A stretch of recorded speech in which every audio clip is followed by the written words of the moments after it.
to work at my mouth not letting my water go. You have to like actually be conscious of what you're actually doing. Yes. It sounds really annoying though. It is. Also, I drank out of a straw and like it went in my mouth and out the other side. I was like, no. So I had to drink like this. Hold my mouth closed. That's a bummer. I can feel my face when I'm with you. But I love it. Hello, everyone. Hello. Okay, so I'm gonna address my face. Address your face. Yeah. I woke up this morning and half my face wouldn't move. Yeah. Which sounds terrifying. It was scary. Yeah. Yeah, so we went to the ER and I have Bell's palsy, which I had heard of before, but yeah. Luckily most of the time it goes away. Yeah. But the doctor... All the people in real life that I've heard of or know about, it did go away. That's good. Me too.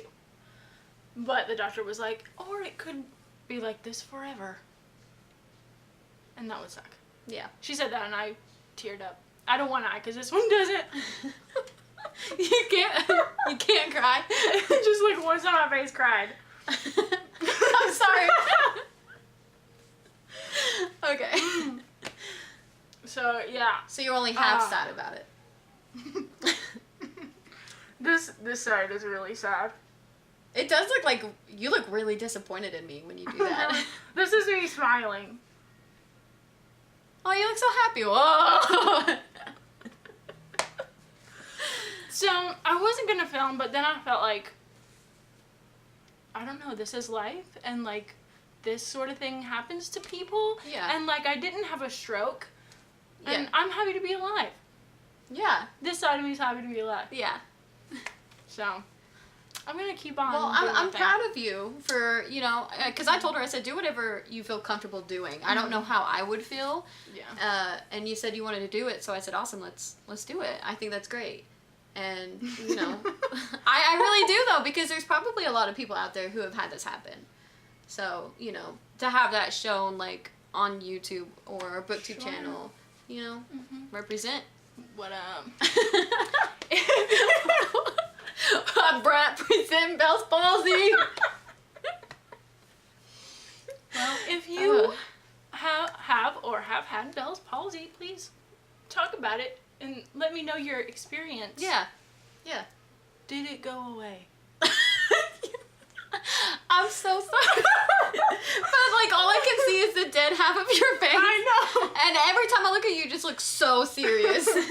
And like really disappointed. Did it go away?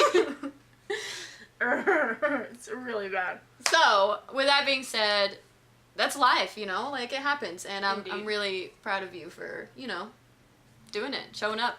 Thank you. Getting it done. I feel like a crazy person. Also I have to, like, the viewfinder's right there. I can look at myself and I'm like, what was I thinking? She sent me a picture of her smiling and I was like, you look like you're giving everyone the evil eye. And I said, at least strangers won't approach you now, you know? Yeah. They'll just think you're, like, really annoyed with them. Like, bad smell face. That's exactly right. Yeah. So, you know, that's alright. It happens. When my face is calm and I'm doing nothing, it's not so bad. Yeah. But then I start to talk or smile. And it's like, what is she doing? It's very, like, Two-Faced vibe. Two-Faced. Yeah. Spencer's like, especially when you smile. I know. Yeah. Sorry. Spencer was like, you could be Two-Faced for Halloween. And I was like, please don't tell me last it's that not long. gonna, yeah, for real. I don't want it to last that long. But that is a perfect idea. Yeah, that's a great idea. And I might do that. I think you totally should. I don't know which side of my face to cover up. Like both of them. Okay, let's do it. Okay, so we're going to do our wrap-up for August of 2018. So that's what we're doing, by the way. Awesome. I'm Jessica. I'm Christeena. And you're watching Game of Tones. Where are my dragons? Yeah. So I actually DNF'd 2 books this month, which is... I DNF'd a book as well. The yeah. same book. Yeah. So... Also, I only finished 1 physical book, just because I've been busy. But I did read 4 audiobooks. I did 3 physical books and 2 audios. Right on. So, good work. Yeah. Okay, well, I'll start. The first book I did not finish in August was A Study in Scarlet Women by Sherry Thomas, and I was going to read this as part of mystery by an LGBTQ author or person of color, I think, for Read Harder challenge, and I just couldn't get into it. It's like the writing style, and I was just like, nah. So I quickly DNF'd it. Good job. Because I was like, I don't want to waste my time reading something I'm not going to care That's too about. bad, because the premise sounded really cool. It did. It's like a female Sherlock Holmes, but, yeah, I DNF'd it on the 2nd day of August, so it's been a while. It's like literally been a month since I read it. Yeah. So I can't remember specifically what it was, but I know the writing style I was not really into, and it really just kind of felt like it was taking too long to kind of like get to the point of like female Sherlock Holmes solving all the murders, and That's lame. meh. Yeah. I don't blame me. So the first book I read and really enjoyed. So even though I didn't read anything else, like finish a physical book, Yeah. I still got a 5-star book out of the deal. Nice. Pride and Prejudice by Jane Austen. Yeah. I really loved it. Like, Good. a lot. I'm really glad. Was this your first time reading it? Yeah. Oh, good. Good. And I really, really love the Movie so much. The Keira Knightley. I can't. It's hard to speak. It's harder than normal to say words. Yeah. Keira Knightley. I tried after I read this to read the watch the BBC movie. I haven't seen starring Colin Firth. Yeah. I couldn't do it. It did seem to be like a word for word exact, almost. That's nice. But it was like so overacted. Oh, that's not nice. So then I watched the one I knew I liked, and it was just perfect. It's exactly what I wanted. Good. Yeah. So. Is that your first Love Jane it. Austen novel? It is. Awesome. Yeah, and I buddy read it with some friends of mine in real life. We had a great time buddy reading it, and we've been talking about reading like all of Jane Austen's works. Oh, that'd be cool. Yeah, so I'm excited to do that. Good. The first book I finished in August was The Dinner by Herman Koch, Yeah. and I gave it 3.5 stars. Oh. Because it wasn't quite what I thought it was gonna be, Okay. but it was still good. Like, there was still like you know? Mm-hmm. But it didn't necessarily go the direction I expected it to, which isn't a bad thing in a thriller. Sure. But also the writing style at times, I was kind of like, they were spending some tedious time on things that I didn't think were very important, and I could have done without that, personally, but I still really enjoyed it, and I'm glad I read it. Okay. What was different about what you thought it was versus the reality? So it's about these parents that get together to talk about something terrible their 2 sons have done, and I thought it would kind of focus more on that, but it focused kind of a lot more on like the parents' relationships and like to each other and things like that. Did it take place over a dinner? Yes, it takes place over one night, one dinner, but with some flashbacks into the past. Oh. But when you flash back to the past, it just talks more about like how they found out what happened. You know what I mean? Like, and it really only focuses on one husband is the main character. You mean the dad of one of the kids is basically the main character, and he's the only one that you're kind of in his head. So, you know, I wish I could have like had a little bit more, but I can't hate on it. It was like, you know, ooh, okay. Okay. Yeah. Okay. Onto the audiobooks. I listened to How Music Got Free, The End of an Industry, and the Turn of the Century, and The Patient Zero of Piracy by Stephen Witt, narrated by the author. I thought he did a good job. We listened to this while driving on vacation. It was very thorough and well researched. Is that just about how piracy came about to impact the music industry? Yes. Basically? Right. Okay. And it was really interesting. And it had a lot of close-up looks at the people who were directly responsible for what happened. Right. And the people who were directly impacted by it. Right. Yeah, so I really liked it. I read it because I thought it would be a book of social science. Yeah. And maybe there was some of that, but I don't know. Because if you can like fully count that. Yeah, because the tagline is what happens when an entire generation commits the same crime. Oh, that sounds like a social studies kind of thing. And there was a little bit of that. So I'm going to do some more research and see what people, like, if people think it's social science, because as a person who's never read a book of social science, like, I'm not... I have no idea either. I'm not exactly sure. Especially because it did focus on view individuals right. as well. Right. But it did focus on people as a whole too. So I'm just a little confused about it. And you want to mark that as your read harder challenge of a book of social studies or social science. Right, you got it. Something. Second one. Okay, social science. So, but I really do like it. I give it 4 stars. Cool. Good. Okay. And then I read my favorite book of the whole month. Woo. And one of my new all-time favorite books ever, Assassin's Apprentice by Robin Hobb. Obviously, I gave it 5 stars. I love the storyline. I love the writing style. I just loved this little kind of sort of magical system in it. And I just was there. You know, when a book, like, takes you there and you kind of just forget about everything else. Like, this did it for me. Like, hard. That's awesome. So, I actually already started the sequel. But, yeah, I love this. This follows the life of a little boy named Fitz, who is the bastard son to a king in waiting, and just kind of like what happens to his life, and kind of I like him growing up, and it's really good. Oh, I think you would really like it. I'm excited to read that one. Yeah, and I've heard so much hype about Robin Hobb, and I was like really nervous because like the first few sentences when I opened this, I was like, ugh. But then once you kind of realize like what's going on, I was like, oh, okay, all right. It was like, because it was like the history of the 6 duchies, and I was like, oh no. But it was like, it's him writing when he's older. Gotcha. So and then it kind of recounts his life story, and it's really, really interesting. So I'm so glad you liked it. yeah, I'm really glad too, because after all the hype, I was really nervous. You know. Sure. So. Boop, boop, Yeah. boop. Okay, and then I listened to I Don't Know Where You Know Me From by Judy Greer, Confessions of a Co-Star, narrated by Judy Greer, and it was cute.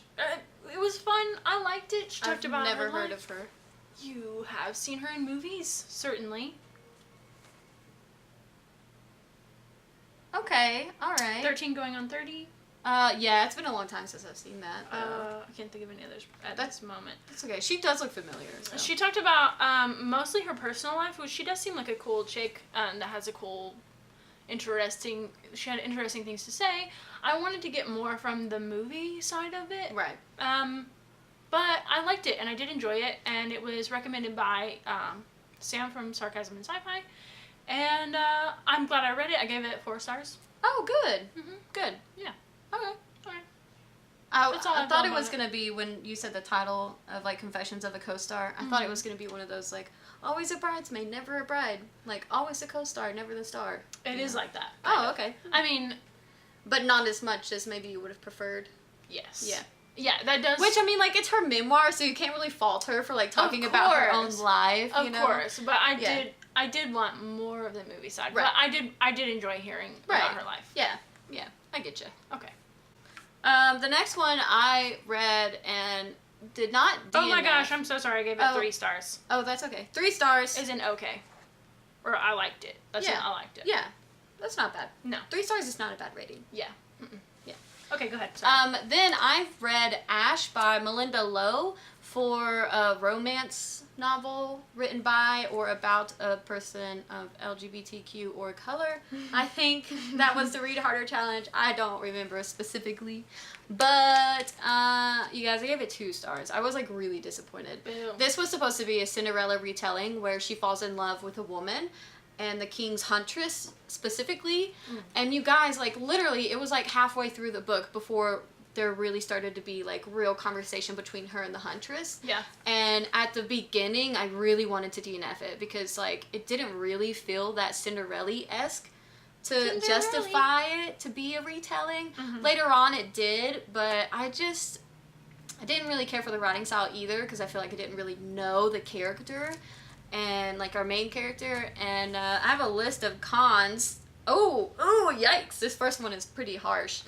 Writing style, abrasive and hard to follow.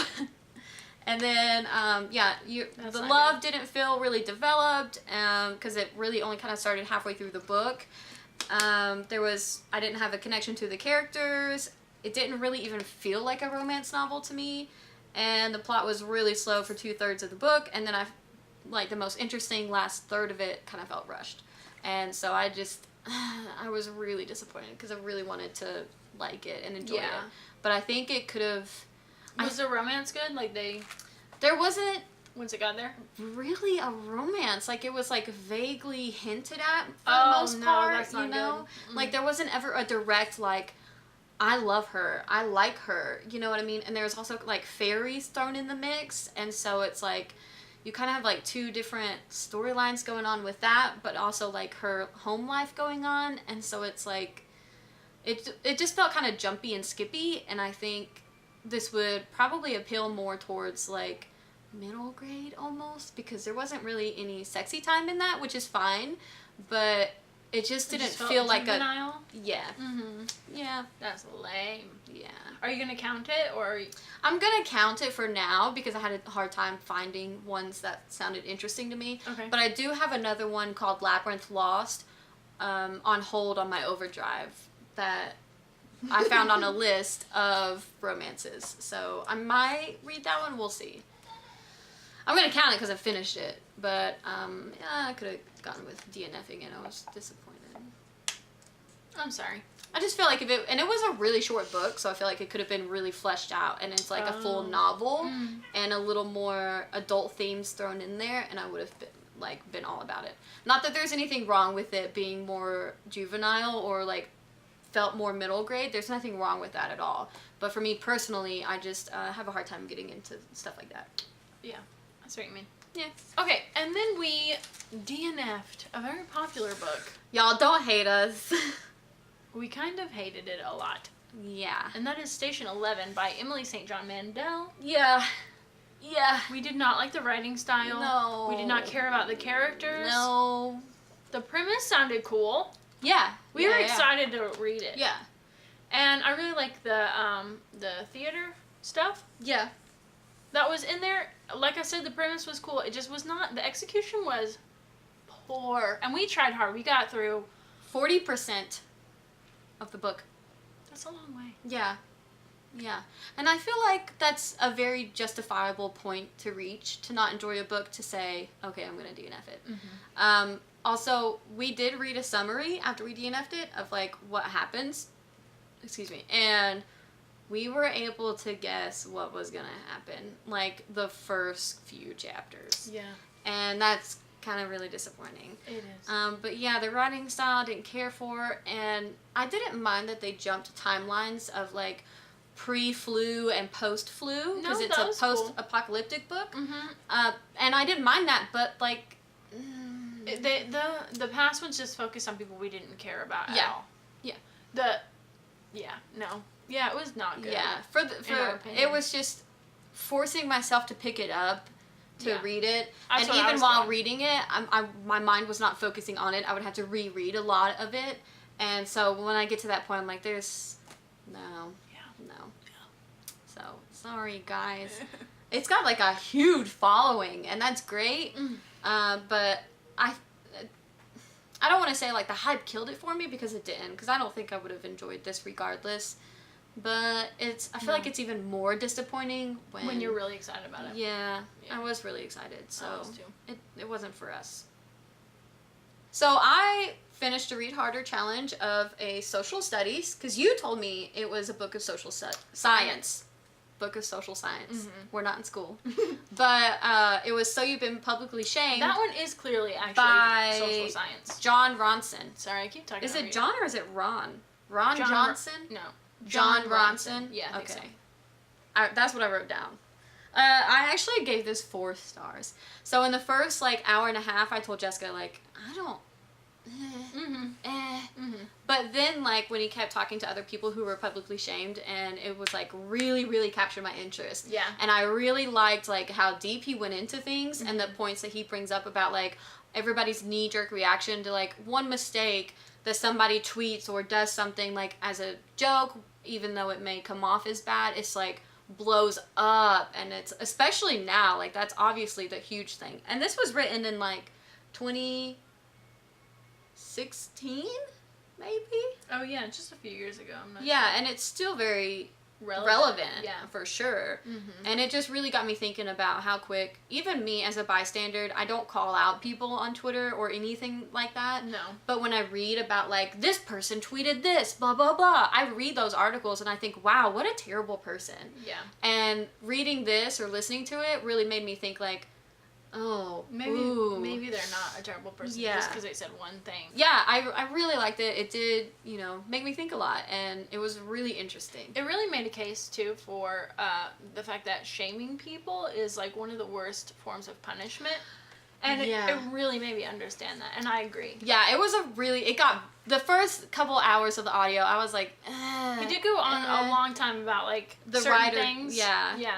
And I just wasn't very interested in that, but, like, once you move past that, like, it's really interesting. Yeah, I really He got really, really into it, and it was really powerful, so. Cool, I'm glad you read it. Yeah, I gave it 4 stars. I really, really enjoyed it, and I would definitely recommend it, for sure. Me too. If you're looking for a book for social science, for your Read Harder challenge, that's one. So You've Been Publicly Shamed is great. Yeah. Also, I just said I don't think I'd read one before, but I read that book. Yeah, it's a great one. So I have. Okay, and then I listened to The Ocean at the End of the Lane by Neil Gaiman, and I really, really enjoyed it. It was very short. It's not my favorite Gaiman. I think I like Stardust better. Yeah, and we've also read Neverwhere. Which was okay for me. I like that one. That was my first one of his I read. I gave that one 4 stars too. I think I gave it 3. And then I gave Ocean 4 stars as well. Cool. It's very fairy tale-esque, but for adults, which is a thing that I really enjoy. Okay. All reading. At first, and Stardust is the same way too. And I really like that about his writing, that it's. And he actually addressed that in this book about how adults seem to care less about fairy stories, which I think that has proved to be not true, of course, as is evidenced by his books being so successful. Yeah. And, Game of Thrones on television or something. Yeah. Okay, it's about this little boy who feels like an outcast in his own home. It's very The Book of Lost Things-ish. Ooh, okay. I love that. It's very like that.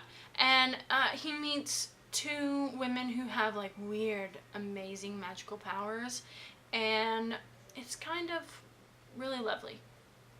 And that's all I'll say about it. Good. I really liked it. Good. Then the last book I finished in August on the last day was One Dark Throne by Kendare Blake. This is a sequel to 3 Dark Crowns. And I gave it 4 stars. I really enjoyed it. And I really just... the first book I think I also gave 4 stars too, but I struggled more enjoying that one than I did this one. And I'm really disappointed because, number one, there's 4 books in the series, which I didn't know. Oh my god. And the 3rd book is coming out, like, this month. Like, I think on the 4th of September or the 7th. And the 4th book is, like, not even written. Yeah. And I've been really kind of drawn into this because, like, everything kind of leaves off on, like, I want to know what happens. And now I've got sucked into a series that isn't complete. So. It's not the worst thing. It's not the worst thing. It's not like you have Bell's palsy. That's true. Yeah. So. Check yourself. You're right. That's not such a bad thing now. I take it back.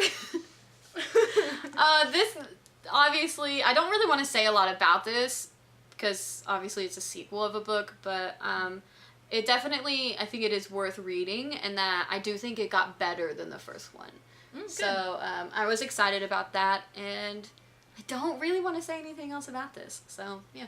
Okay. I don't like talking about sequels. Right. It's hard. So I liked it. I would say if you read the first one and you liked it, I would say it's worth continuing.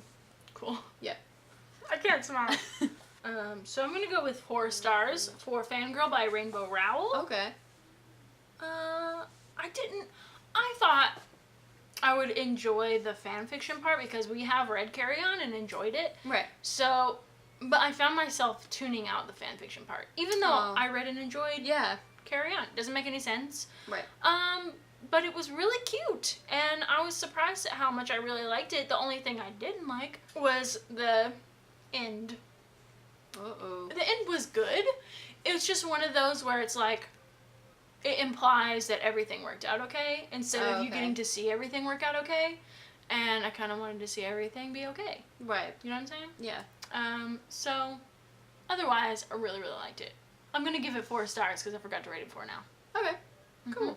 And that's it for me. That's all I read too. Okay, sweet. Hope my face didn't make you unsubscribe. If you're new here, please feel pity for Jessica and subscribe to her channel.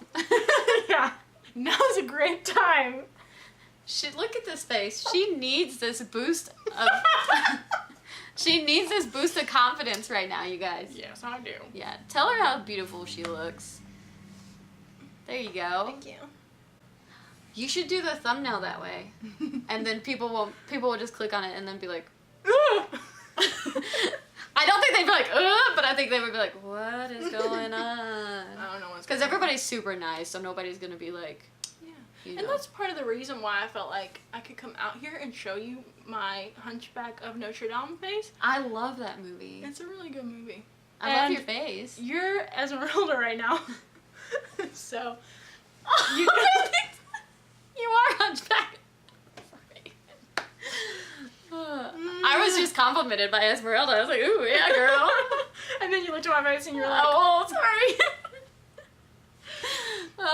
Okay. Anyway, I'm keeping my sense of humor. Yeah, clearly. And I think that's a great thing. Thank you. Yeah. Will you massage my face after this? Yeah. Thank you. Okay, when you play the Game of Thrones, You read or you die. come be our friend. Social media links in the description below. And we hope you're reading a great book. Bye. Bye.